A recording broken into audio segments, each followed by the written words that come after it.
నమస్తే, welcome to Telugu రాజ్యం. నేను సిరి. సుడిగాలి సుధీర్ ఒకప్పుడు కమెడియన్గా మంచి పేరు ప్రఖ్యాతలు సంపాదించుకున్నాడు. చాలా వరకు షోస్తోని తన కామెడీతోని చాలా వరకు అయితే ఫ్యాన్స్ని తను కూడగట్టుకున్నాడు. కానీ ఇప్పుడున్న పరిస్థితుల్లో తను చేసిన సినిమాకి ప్రమోషన్స్కి కూడా రావట్లేదని చెప్పేసి ఆ సినిమా నిర్మాత అయితే ఒక వేదిక మీదనే చెప్పడం జరిగింది. ఇంతకు అసలు ఏం జరిగింది, ఆ డైరెక్టర్ ఇంకా ఈ హీరో సుడిగాలి సుధీర్ ఎందుకు ఆ సినిమా ప్రమోషన్స్లో పాల్గొనట్లేదు అనే అంశం అయితే ఇప్పుడు వార్తల్లోకి ఎక్కింది. సో దీనికి సంబంధించి మరిన్ని విషయాలు మనకు తెలియజేయడానికి మనతో పాటు ఉన్నారు ప్రముఖ సినీ రాజకీయ విశ్లేషకులు భరద్వాజ్ గారు. నమస్కారం. నమస్తే సార్. ఇప్పుడు చూసుకున్నట్టయితే సుడిగాలి సుధీర్ ఒకప్పుడు జబర్దస్త్లో తనదైన కామెడీతోని అందరినీ ఆకట్టుకున్న వ్యక్తి అంచెలంచెలుగా హీరోగా ఎదిగి హీరోగా కొన్ని సినిమాలు తీస్తూ వస్తున్న క్రమంలో ఇప్పుడు ఒక గోట్ అనే సినిమాకి హీరోగా చేసి ఆ సినిమా ప్రమోషన్స్కి రావట్లేదని చెప్పేసి నిర్మాత చాలా బాధపడుతున్న వైనం, ఆ డైరెక్టర్ కూడా సపోర్ట్ చేయట్లేదని చెప్పి బాధపడుతున్న వైనం. ఇంతకు అసలు ఏం జరిగిందంటారు సార్? అంటే ప్రొడ్యూసర్ ఆందోళన వ్యక్తం చేస్తుంది ఏంటంటే సుడిగాలి సుధీర్ డైరెక్టర్ టీంతో దగ్గరగా ఉన్నాడు అని. డైరెక్టర్తో వీళ్ళకి ఇష్యూస్ ఉన్నాయి, ప్రొడక్షన్ రోజు నుంచి ఉన్నాయి. తర్వాత ఆ సినిమాలో హీరోయిన్గా నటించినటువంటి దివ్యభారతి అనేటువంటి అమ్మాయితో డైరెక్టర్ గారు మిస్బిహేవ్ చేశారు అనేది కూడా ఒక ఆరోపణ చేస్తున్నాడు ఆయన. ఛాంబర్లో రకరకాలుగా వీళ్ళు కంప్లైంట్లు ఇచ్చేసుకుని ఉన్నారు. సో ఈ సినిమాకి సంబంధించిన గొడవ అంతా అక్కడ నడుస్తోంది. తను ప్రమోషన్స్కి హీరో రావడం లేదు, డైరెక్టర్ రావడం లేదు. డైరెక్టర్ రాకపోవడానికి ఇష్యూస్ ఉన్నాయి, కానీ సుధీర్తో ఇష్యూస్ లేవు. కానీ సుధీర్ డైరెక్టర్ కంట్రోల్లో ఉన్నాడు, అందుకని డైరెక్టర్ ఇతన్ని వెళ్ళనివ్వటం లేదు అనేది ఈయన ఆరోపణ.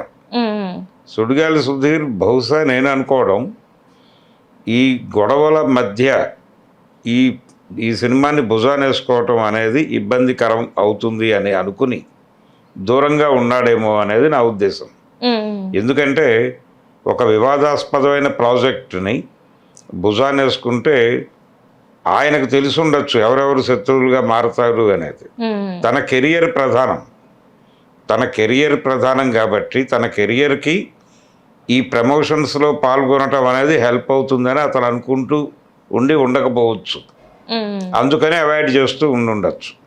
ఈ సినిమా పోతే ఇంకొక సినిమా చేసుకుంటాం, కానీ దీని ద్వారా డ్యామేజ్ అయ్యేటువంటి ఇమేజ్ని మళ్ళీ కూడగట్టుకోవడం కష్టం అవుతుంది.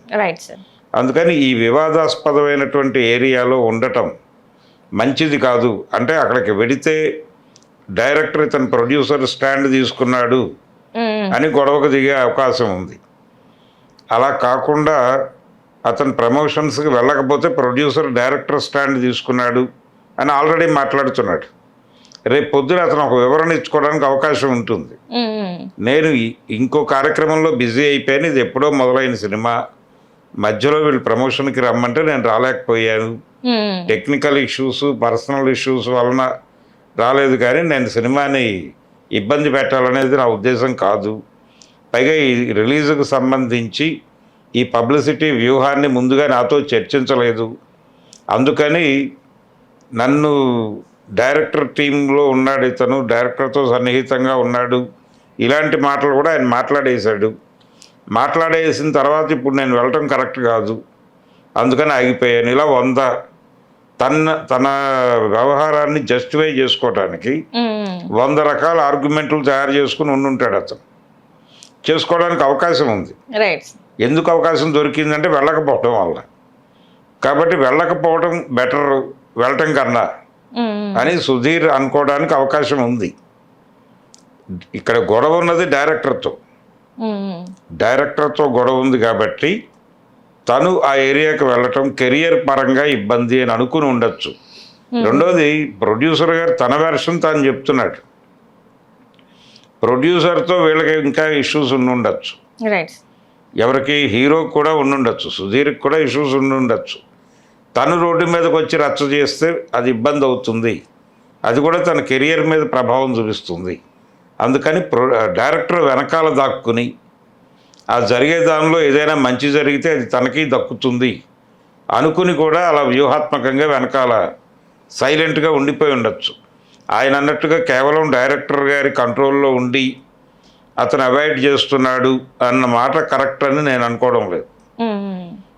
పర్సనల్ కెరియర్ ఎజెండాతోనే సుధీర్ ఈ కార్యక్రమాలు అవాయిడ్ చేస్తున్నాడు అనేది వాస్తవం. అందుకని ఈ సినిమా ఇండస్ట్రీలో చాలా విషయాలు చాలా సెన్సిటివ్గా ఉంటాయి. అవును సార్. వాళ్ళు మనకు ఒక పాత సామెత ఉంది, నోటితో పలకరించి నొసటితో వెక్కిరించినట్టు అని. అలా వీళ్ళు నోటితో పలకరించుకుంటారు, నొసళ్ళతో వెక్కిరించుకుంటారు కూడా. అలా డ్యూయాలిటీ చాలా ఎక్కువ ఉంటుంది. బయట విపరీతంగా నటిస్తారు. ఇప్పుడు తెర మీద హీరో హీరోయిన్లు మాత్రమే నటిస్తారు. తెర మీద హీరో హీరోయిన్లు మాత్రమే నటిస్తారు. తెర బయట డైరెక్టర్ దగ్గర నుంచి మొదలు పెడితే ప్రతి ఒక్కళ్ళు నటిస్తారు. అందుకని ఈ ప్రొడ్యూసర్ గారి వ్యవహారంలో నటన కూడా మిక్స్ అయి ఉండొచ్చు. దాన్ని కన్సిడరేషన్లోకి తీసుకోవాలి. దాన్ని కన్సిడరేషన్లోకి తీసుకుంటే అప్పుడు సుధీర్ చేస్తున్నటువంటి కార్యక్రమాలు ఏమిటి అనేది తెలియాలి. ఇవన్నీ పక్కన పెట్టేసి, అంటే ఈ వివాదం ద్వారా సినిమాకి ఒక బజ్ అయితే క్రియేట్ అవుతుంది. జనాలకు ఒక క్యూరియాసిటీ జనరేట్ అయింది. జనం ఈ సినిమాని చూస్తారా లేదా అనేది పక్కన పెట్టినా ఈ వివాదం ద్వారా అది జనంలోకి వెళ్ళింది. గోట్ అనేటువంటి పేరు తెలిసింది జనాలకి. ఈ సినిమాలో సుడిగాలి సుధీర్ హీరో అని, దివ్యభారతి అనేటువంటి అమ్మాయి హీరోయిన్ అని, ఈ సినిమాకి డైరెక్టర్ ఫలానా అని, నరేష్ అతని పేరు, అతను డైరెక్టర్ అని, ఈయన ప్రొడ్యూసర్ అని, ఈ జ్ఞానం అయితే ఈ వివాదం ద్వారా ఆడియన్స్కి కన్వే అయింది. సో సుధీర్ రాకపోవడం వలన కూడా ఈ సినిమాకి మేలే జరిగింది.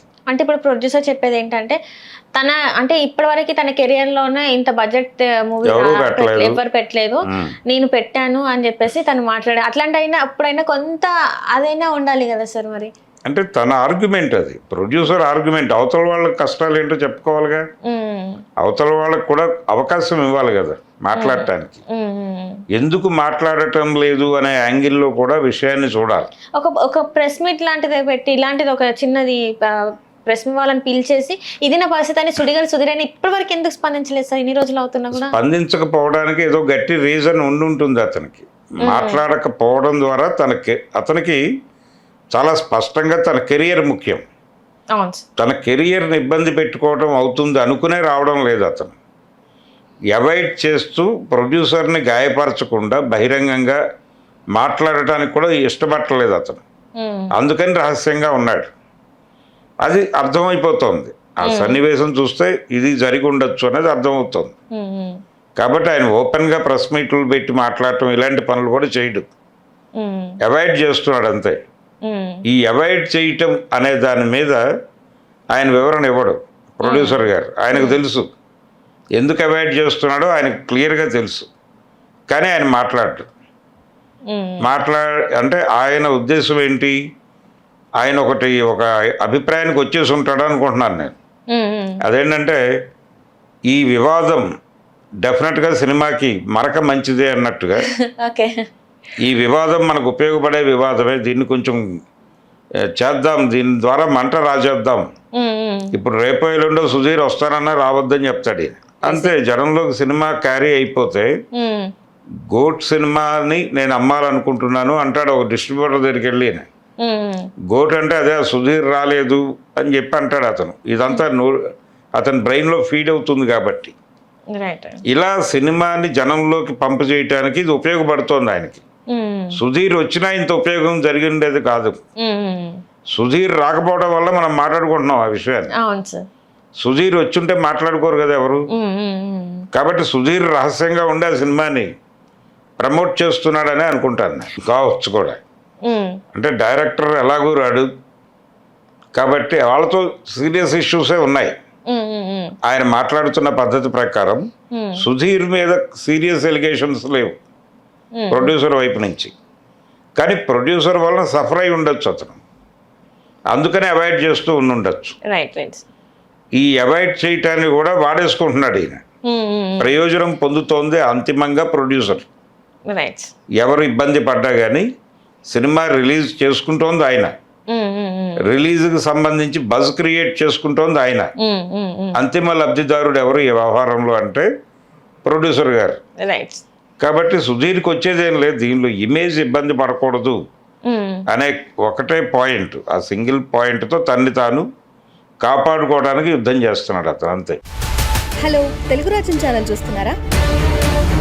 సామాజిక రాజకీయ జీవన చిత్రణే తెలుగు రాజ్యం. అతిశయోక్తులు అసత్యాలు ఉండవు. రాజకీయ కోణం కాదు, ప్రజా కోణమే కొలబద్ద. తెలుగు రాజ్యం వీక్షణ మీ ఉత్తమ అభిరుచికి నిదర్శనం.